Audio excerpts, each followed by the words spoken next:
Rabbi इश्रह ली सदरी वयस्सिर ली अमरी वाहलुल उक़दतम मिन लिसानी यफ़क़हू क़ौली।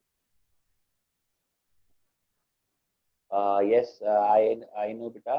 काफ़ी जगह पे ये पावर फेलियर इश्यूज हो रहे हैं, लोड शेडिंग के इश्यूज हो रहे हैं, जिसकी वजह से क्लास जो है वो अटेंड करना मुश्किल हो रहा है। लेकिन हमने जो रिकॉर्डिंग वाला अपना रखा है ना मामला, वो इसी वजह से रखा है कि कोई बच्चा क्लास मिस कर दे तो बाद में वो रिकॉर्डिंग चेक कर सकता है। अब हम ये करेंगे कि आपकी जो रिकॉर्डिंग यूट्यूब पे हैं उसको हम पोर्टल पे भी अपलोड कर देंगे, ठीक है।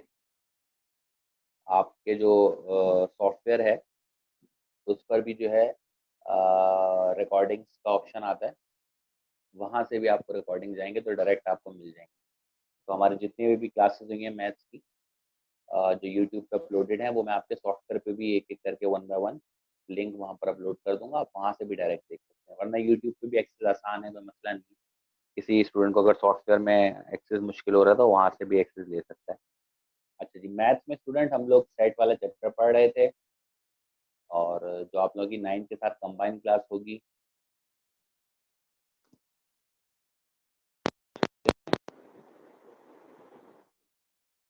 कौन कह रही है भाई?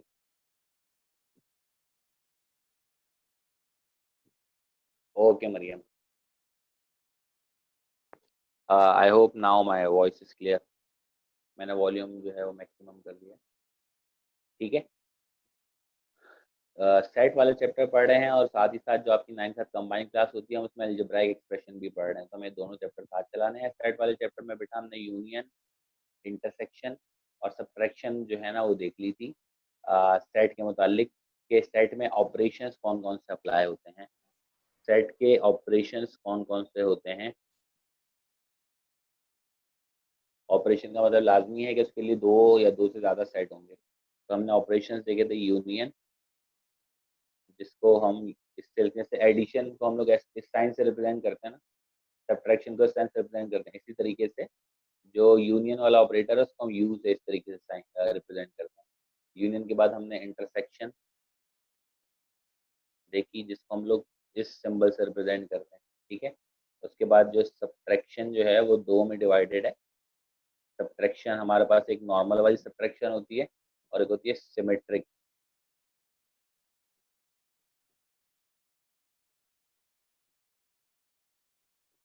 जो आज हमने देखी है। सिमेट्रिक सब्ट्रैक्शन का साइन होता है delta.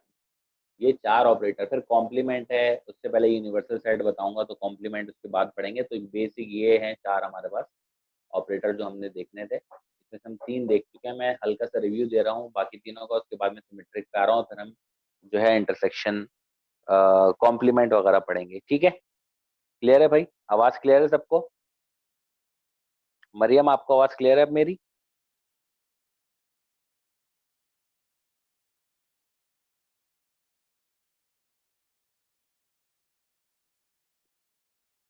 Okay Mariam, thank you. Okay student, तो व्हाट इज यूनियन? यूनियन में हम क्या करते हैं, लेट से हम एक एग्जांपल ले लेते हैं जो चारों पे अप्लाई कर देते हैं। एक सेट है ए 1 2 3 4, और एक सेट है बी 3 4 5 6, और वो हमसे कह रहे हैं कि पहले ए यूनियन बी फाइंड करें। ए यूनियन बी फाइंड करें, तो ए यूनियन बी फाइंड करने के लिए बच्चों हम क्या करेंगे? उमर अहमद, उमर अहमद तो हमारी क्लास में नहीं है भाई।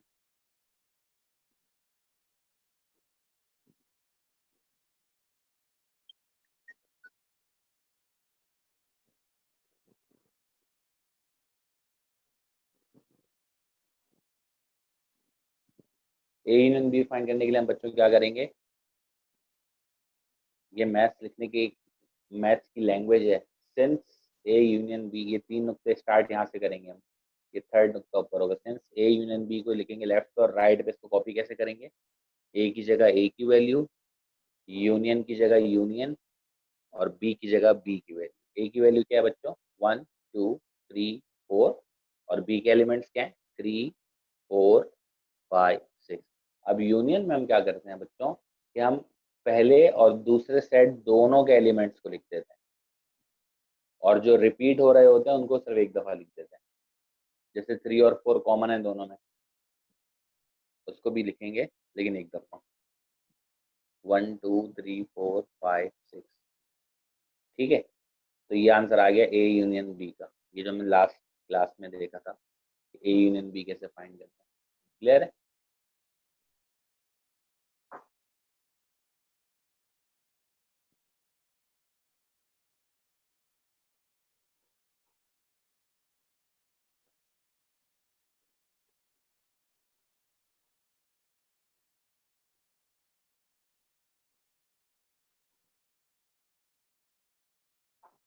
अच्छा जी, अब इसी एग्जाम्पल पे हम अप्लाई कर रहे हैं इंटरसेक्शन। ये मैं उन बच्चों के लिए रिव्यू दे रहा हूँ जिनको कुछ अभी भी इश्यूज है, तो एक रिव्यू आ जाएगा आपके पास इंटरसेक्शन का भी, यूनियन का भी। अगर आपको फाइंड करना है ए इंटरसेक्शन बी,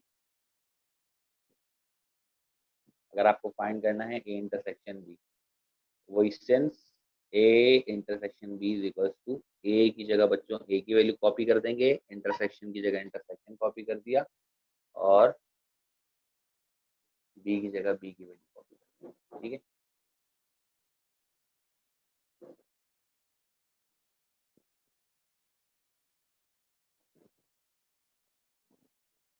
अब ए की वैल्यू बच्चों क्या है, 1 2 3 4, और 3 4 5 6। ओके, अब इंटरसेक्शन में बच्चों हम क्या करते हैं, जो कॉमन होते हैं, इंटरसेक्शन का मतलब ये दोनों कहाँ पर मीट कर रहे हैं सेट, ये दोनों सेट में कॉमन क्या क्या है, तो दोनों में 3 भी कॉमन है और 4 भी कॉमन है, तो हमने पहले मार्क कर लिए। ये मार्क करना जरूरी नहीं है, ये तो आसानी के लिए कि पता चल जाए हाँ भाई ये दो कॉमन है। तो ए इंटरसेक्शन बी का जो आंसर आएगा वो भी एक सेट होगा, और उस सेट के एलिमेंट कौन कौन से होंगे, 3 और 4, यानी कि जो दोनों में कॉमन होंगे सिर्फ वो लिख देंगे हम। तो दिस इज इंटरसेक्शन। ठीक है, क्लियर है? तनीषा समझ में आ रहा है बेटा? ओके, तो ये है हमारे पास इंटरसेक्शन के, इंटरसेक्शन में हम क्या करते हैं, इंटरसेक्शन के अंदर हम जो है दोनों के जो कॉमन है उनको लिख लेते हैं। आयशा रिजवान बेटा आपको समझ में आ रहा है? अगर आ रहा है तो आप चैट में भी बता सकती हैं और लिख कर भी बता सकती हैं।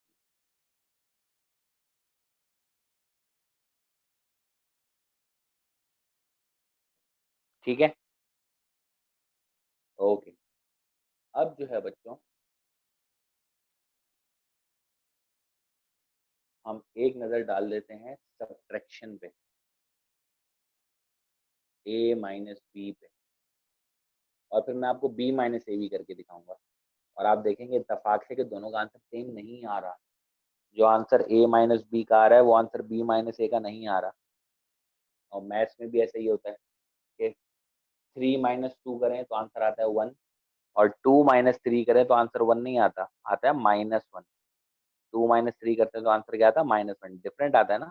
और यही काम सेट में हो रहा है कि जब हम ए माइनस बी करेंगे तो क्या करेंगे, पहले सबसे पहले कॉपी करेंगे ए को, 1 2 3 4, और माइनस अब कॉपी करेंगे बी को, 3 4 5 6। ठीक है, अब माइनस में क्या करते हैं, जो कॉमन वाले होते हैं ना, इंटरसेक्शन में कॉमन वालों को हमने कॉपी कर लिया था, माइनस में क्या करेंगे, कॉमन वाले कैंसिल हो जाएंगे, 3 और 4 कैंसिल हो गए। अब बचेगा क्या, पहले में भी कुछ एलिमेंट बचे हैं, दूसरे में भी बचे हैं, लेकिन हम आंसर में सिर्फ पहले वाले लिखेंगे, याद रखिएगा। ठीक है, नॉर्मल सब्ट्रैक्शन में क्या करना है, जो पहले वाले में बच रहे हैं ना सिर्फ वो लिखने, दूसरे वाले एलिमेंट्स नहीं लिखेंगे। क्लियर है? मुश्किल तो नहीं है?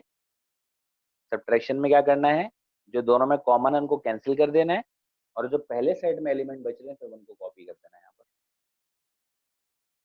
क्लियर हो गया भाई? इसी तरीके से अगर आप लोग बी माइनस ए करते हैं, अगर हम यहीं पर बी माइनस ए की भी एग्जाम्पल ले लें, तो what will be the answer of B minus A, तो बी माइनस ए यानी कि पहले हम लिखते हैं बी, यानी कि 3 4 5 6। अब आप लोगों को पता चल जाएगा कि आंसर सेम क्यों नहीं आएगा, और यहाँ पर लिख देंगे 1 2 3 4। ओके, अब क्या होगा, वही काम, जो जो कॉमन है वो कैंसिल हो जाएगा। अभी भी 3 4 कॉमन है, लेकिन बचेंगे कौन से एलिमेंट, पहले सेट के एलिमेंट्स, पहले सेट के एलिमेंट्स बचेंगे। और पहले सेट के एलिमेंट्स कौन कौन से हैं,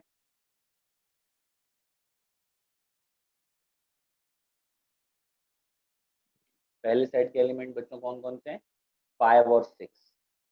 अब आप देखो a माइनस बी का आंसर आया था 1 2, और b माइनस a का आंसर कुछ और आ रहा है। b माइनस a का आंसर आ रहा है 5,6।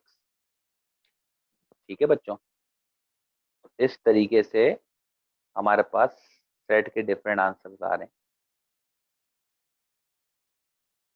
a माइनस बी और b माइनस ए में।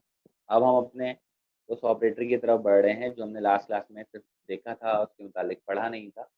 अब हम उसको डिस्कस कर रहे हैं, और उसके बाद जो है फिर हम थोड़ा सा ओवरव्यू ले लेंगे इंटरसेक्ट कॉम्प्लीमेंट का भी, कि कॉम्प्लीमेंट कैसे निकालते हैं। ठीक है, रब कर दूं इसको।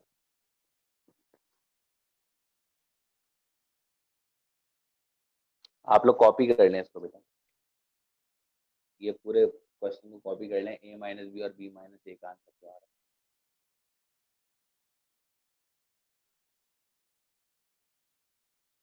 भाई ये हमजा अहमद है, हमजा अली हैं।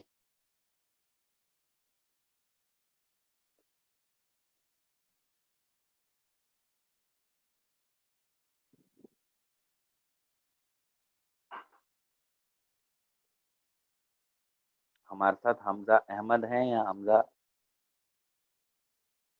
अली हैं। देखें कितने मसले होते हैं, आप लोग वीडियोस जो हैं वो टर्न ऑन नहीं रखते अपनी।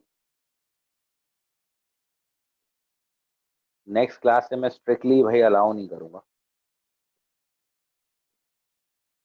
जिसका जेन्युइन इश्यू है वो एक अलग चीज़ है।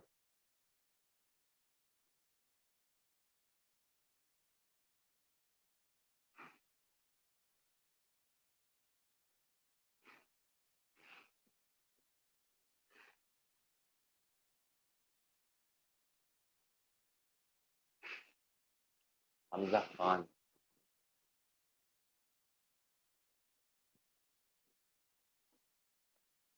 ठीक है, अच्छा जी बच्चों, अब हम देख रहे हैं सिमेट्रिक सब्ट्रैक्शन। इसी की एग्जांपल ले लेते हैं, इसी क्वेश्चन से एग्जांपल ले लेते हैं।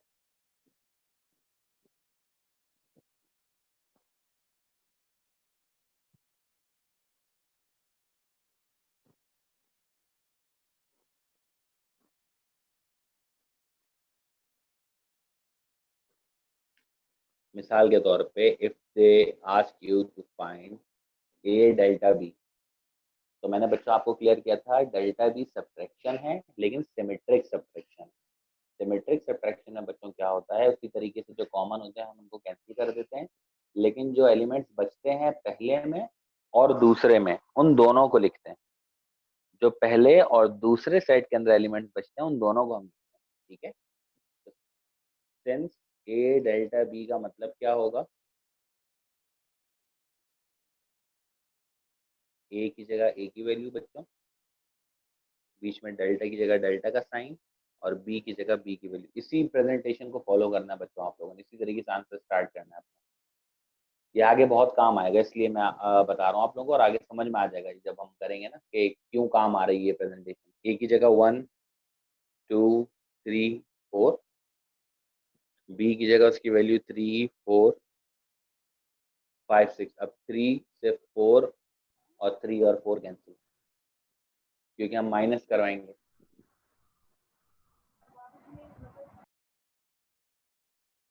क्योंकि हम इसमें सब्ट्रैक्शन करवाएंगे।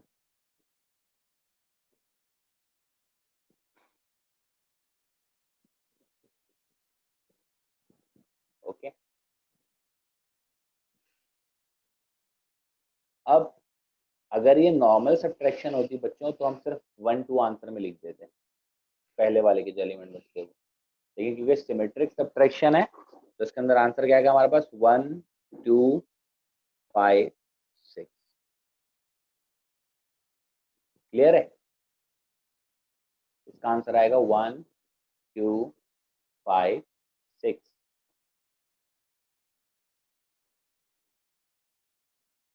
क्लियर है एवरीवन। आज आप लोगों को मैथ्स का होमवर्क भी असाइन कर दूंगा, सेट वाले एक्सरसाइज का पिक्चर शेयर कर दूंगा क्वेश्चंस की, तो आप लोग वो सब सॉल्व करने लग जाएं, और मैं टाइम अनाउंस कर दूंगा, आपने उस टाइम से पहले पहले वो सबमिट कराने हैं। क्योंकि अब आपका आफ्टर डेडलाइन कोई होमवर्क सबमिट नहीं होगा और सब नोटिफिकेशन चले जाएगी, ठीक है, आपके पेरेंट्स के पास। प्लीज़ होमवर्क टाइम पर करें वरना कुछ समझ में नहीं आएगा हमें भी और आपको भी। अच्छा जी, ये थे हमारे पास सिमेट्रिक सब्ट्रैक्शन। इसके एक दो एग्जांपल्स और ले लेते हैं ताकि आपको और क्लियर हो जाए। मिसाल के तौर पे एक सेट है X, A B D F, और एक सेट है Y, E F G H, ठीक है। और आपको फाइंड करना है X delta Y. Since X delta Y क्या होगा बच्चों, एक्स की जगह इसी इसी चीज को लेफ्ट साइड पे कॉपी करेंगे, राइट साइड पे कॉपी कैसे करेंगे, एक्स की जगह एक्स की वैल्यू, डेल्टा की जगह डेल्टा, वाई की जगह वाई की वैल्यू। एक्स की वैल्यू क्या है, ए बी डी एफ, और वाई की वैल्यू है ई एफ जी एच। क्लियर। अब आप देखें इसमें जो अगर कॉमन है तो हमें इसको कैंसिल करना पड़ेगा क्योंकि सब्ट्रैक्शन में हम यही काम करते हैं। तो हमने एफ से एफ को कैंसिल कर दिया और हमें कुछ कॉमन नजर नहीं आ रहा। अब आंसर में क्या बचेगा, आंसर में बचेगा A B D E G H. क्या मतलब हुआ, जो पहले में एलिमेंट बचे वो भी हमने लिख दिए और जो दूसरे सेट में एलिमेंट बचे वो हमने वो भी लिख दिए। ये होती है सिमेट्रिक सब्ट्रैक्शन। सब्ट्रैक्शन की बात भी पूरी हो रही है कि जो कॉमन उनको काट दो, माइनस कर दो, कैंसिल कर दो।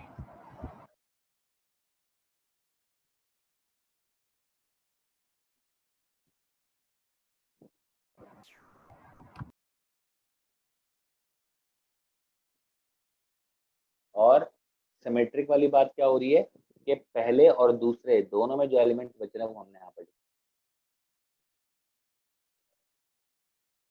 तो आयशा रिजवान ने बहुत से सवाल पूछा, मैं वो भी एग्जाम्पल करवा देता हूँ। आयशा कह रही हैं कि अगर भाई दोनों में कुछ कॉमन ना हो तो क्या करेंगे। देखो अगर कॉमन नहीं होगा तो इसका मतलब है कुछ भी कैंसिल नहीं होगा। लेकिन दूसरी बात क्या है कि जो पहले में बच रहे हैं वो भी लिखने होंगे और जो दूसरे में बच रहे हैं वो भी लिखने होंगे। मिसाल के तौर पे हमारे पास एक दो सेट गिवन है, एक सेट हमारे पास गिवन है 1 2, या चलो 2 4 6 8, और एक सेट है बी हमारे पास 1 3 5 7। तो दिखने से इवन और ऑड का सेट लग रहा है और इवन और ऑड में तो कुछ कॉमन होता ही नहीं है। अगर वो आपसे कह रहे हैं कि ए डेल्टा बी फाइंड करो, ए डेल्टा बी फाइंड करो, तो ए डेल्टा बी में वैल्यूज कैसे लिखेंगे आप, पहले तो 2 4 6 8, डेल्टा की जगह डेल्टा, और बी की जगह क्या वैल्यू आएगी 1 3 5 7। क्लियर है। अब देखो हम क्या करते थे, इस स्टेप में आके जो कॉमन होता था उसको कैंसिल कर देते थे। अब इन दोनों में तो कुछ कॉमन ही नहीं है, तो हम लोग क्या करेंगे स्टूडेंट्स, इनको लाइन से लिख देंगे, लाइन से। और हो सके तो जैसे 2 आ रहा है, 2 4 6 8 पर 1 3 5, तो हो सके तो आप इनको ऑर्डर में भी लिख दो, जरूरी नहीं है लेकिन अच्छा है। 1 2 3 4 5 6 7 8, जरूरी नहीं है ऑर्डर में लिखना। सेट का ऑर्डर चेंज होने से फर्क नहीं पड़ता, याद रखिएगा। सेट जो है वो ऑर्डर डिपेंडेंट नहीं होता। लेकिन अगर हम इसको ऑर्डर से लिख देंगे तो आसानी हो जाएगी कि हमने कोई नंबर मिस तो नहीं किया, वो समझने में आसानी हो जाएगी। ठीक है, तो ये था ये डेल्टा बी। इसमें कुछ अब ये लग रहा है आप लोगों को यूनियन किया हम लोगों ने, है ना, ऐसा लग रहा है ना कि हमने यूनियन किया क्योंकि कुछ कॉमन नहीं था। अगर इसमें कुछ कॉमन होता ना बच्चों तो हम वो कैंसिल कर चुके होते। फिलहाल तो ये यूनियन वाला ही सवाल बन गया। ठीक है।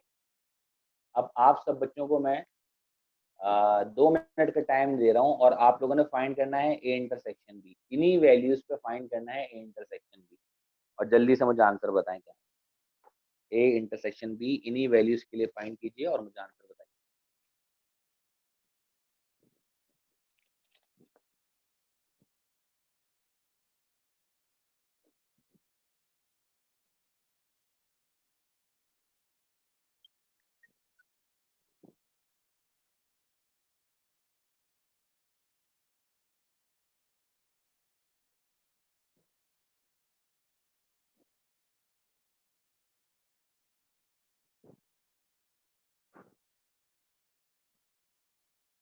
All of you have to find A intersection B for the same values. All of you will be sending me answers privately in the chat. So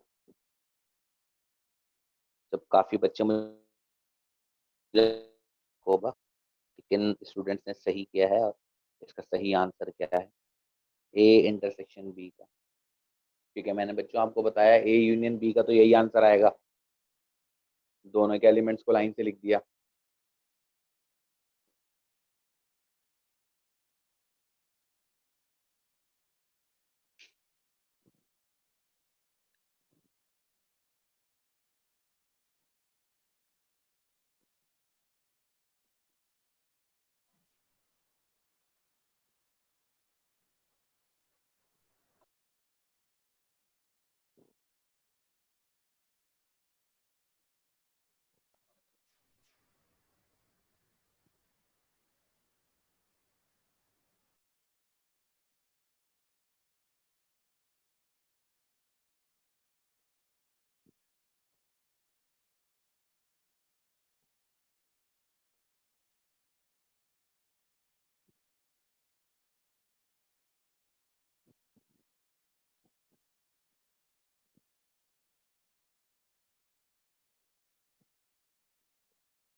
ji students, इतना लंबा सवाल तो नहीं है भाई, किसने भी आंसर नहीं दिया अभी तक।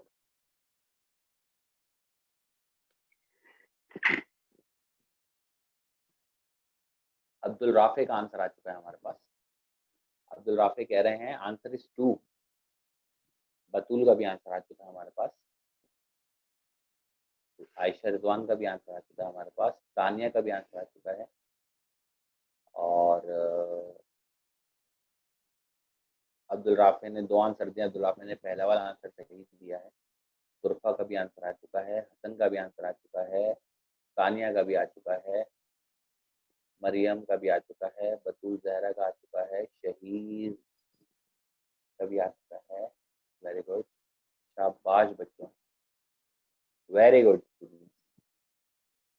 भाई, बहुत अच्छा। मैक्सिमम स्टूडेंट ने सही आंसर दिया है और इसका आंसर आएगा बच्चों नल सेट। इसका आंसर आएगा बच्चों नल सेट, क्योंकि जब कोई भी चीज कॉमन नहीं होगी इंटरसेक्शन में बच्चों, हम क्या करते हैं, जो दोनों में कॉमन होता है वो लिख देते हैं। जब दोनों में कुछ कॉमन ही नहीं है तो इसका आंसर आएगा ए इंटरसेक्शन बी का आंसर क्या आएगा, नल सेट या एम्प्टी सेट कहते हैं। नॉन सेट नहीं कहते भाई, इसको कहते हैं नल सेट या एम्प्टी सेट। या तो इस तरीके से लिखते हैं इसको, या फिर इस सिंबल से रिप्रेजेंट करते हैं। ठीक है बच्चों। अच्छा, मैं जल्दी से एक क्विक रिव्यू दे दूं। अभी तक हम लोगों ने सेट के मुतालिक क्या क्या चीजें पढ़ी हैं। हमने पढ़ा कि सेट के टाइप्स क्या क्या होती हैं। ठीक है, सेट को रिप्रेजेंट कैसे किया जाता है, सेट की नोटेशन कौन कौन सी होती हैं, टेबुलर, डिस्क्रिप्टिव, सेट बिल्डर। उसके बाद हम लोगों ने देखा सेट की टाइप्स, एम्प्टी सेट वाला, फाइनाइट, इनफाइनाइट, इक्वल सेट और इक्विवेलेंट सेट। फिर हमने देखा सबसेट। सबसेट को हमने इतना डिटेल में देखा नहीं, क्योंकि बच्चों हमारे पास बुक में इसके ऊपर इतने ज़्यादा क्वेश्चन हैं। वो आप छोटी क्लास में जो डिटेल बनाते हैं ना, इतने सारे सबसेट बनते हैं। अभी जो आएंगी भी वो मैं भी कराता रहूँगा एक्सरसाइज के नाम के साथ। ठीक है। और उसके बाद हम लोगों ने देखे इक्वल सेट कौन से होते हैं और इक्विवेलेंट सेट कौन से होते हैं।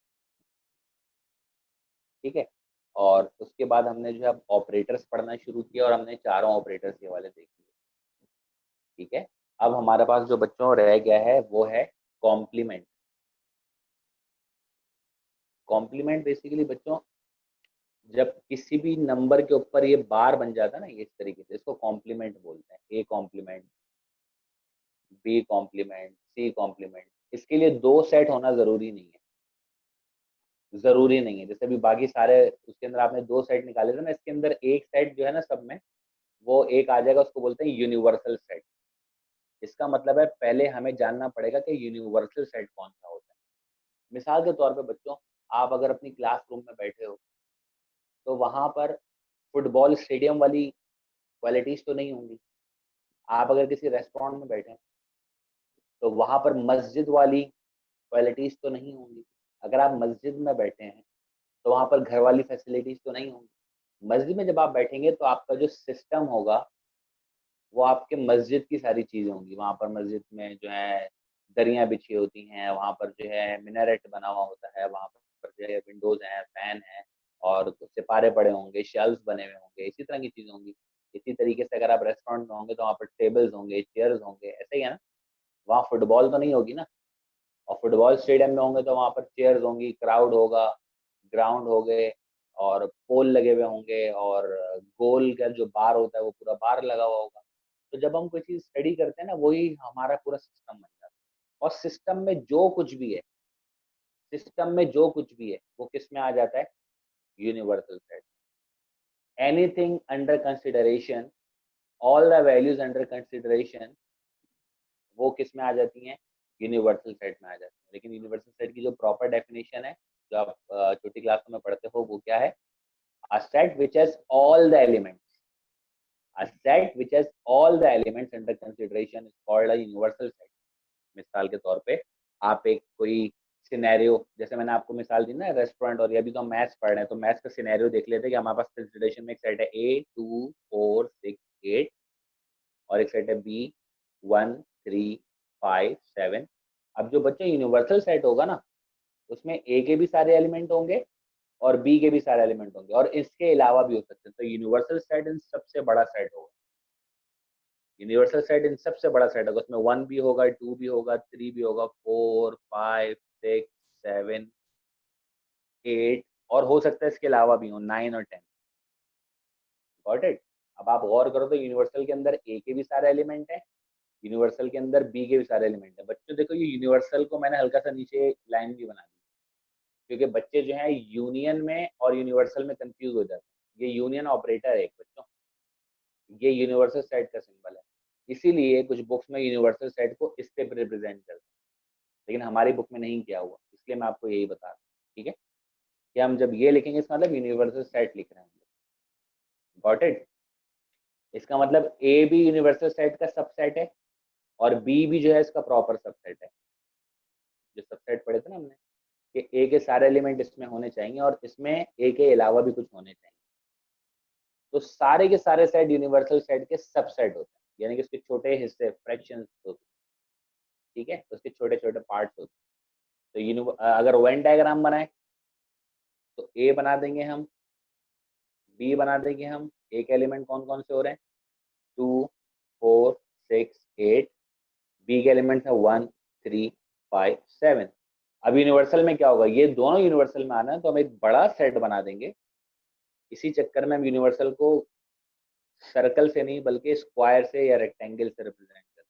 ये हो गया यूनिवर्सल सेट, ये हमारा यूनिवर्सल सेट है, जिसके अंदर पूरा ए भी आ रहा है और बी भी आ रहा है। और मजे की बात है कि इन दोनों के अलावा भी एलिमेंट्स आ रहे हैं। कौन कौन से आ रहे हैं, 9 और 10 के अंदर कहीं 9 और 10 भी लिख दो आप। तो ये वेन डायग्राम जो हमने पढ़ा था ना कि 4 रिप्रेजेंटेशन होती है सेट की नोटेशन, तो ये कौन सी वाली है, ये वेन डायग्राम वाली है। इससे यूनिवर्सल सेट ज्यादा अच्छे से समझ में आता है।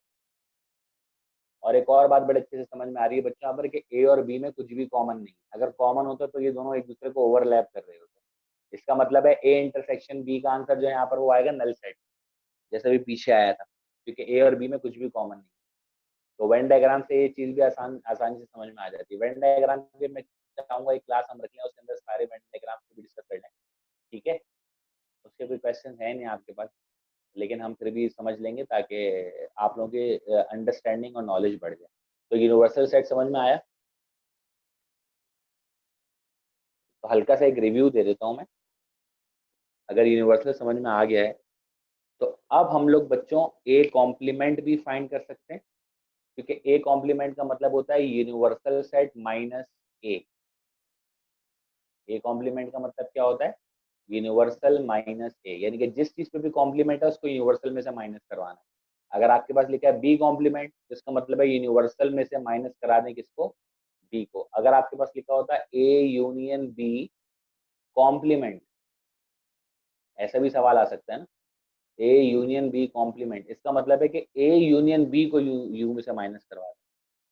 यूनिवर्सल में से किसको माइनस करवा दें, ए यूनियन बी को। क्या मतलब हुआ बच्चों, कि जिस भी चीज पे कॉम्प्लीमेंट है चाहे वो एक सेट हो, चाहे वो एक से ज्यादा सेट आपस में कुछ यूनियन इंटरसेक्शन हुए हैं, हमने उसको क्या करना है, यूनिवर्सल से माइनस करवा देना। इसके क्वेश्चंस जो हैं मैं आपको नेक्स्ट क्लास में डिटेल में कराऊंगा। अभी इसमें से किसी को कुछ पूछना है तो बच्चों पूछ ले।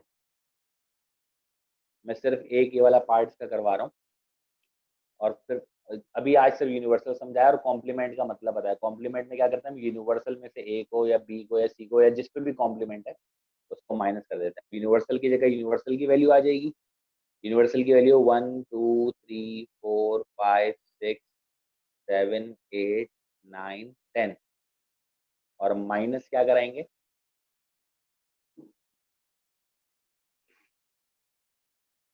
माइनस की जगह आ गया माइनस, ए की जगह क्या आ जाएगा 2 4 6 8।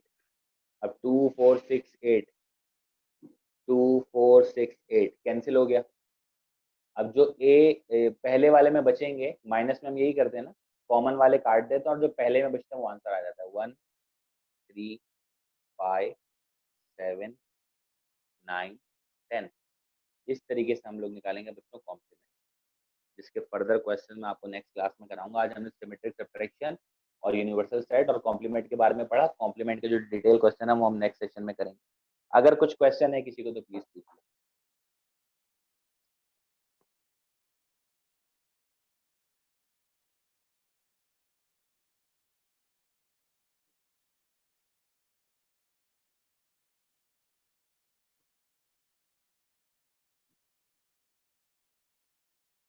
कोई कुछ क्वेश्चन पूछना चाहे तो पूछ सकता है बच्चों। You can unmute yourself and then ask the question.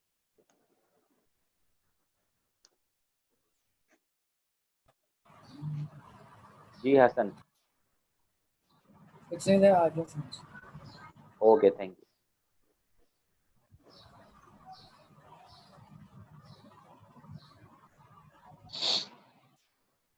जी बिलाल कुछ पूछना चाह रहे हैं? नहीं सर। तानिया, अनस को भी आ गया समझ में? No sir. Okay okay thank you student.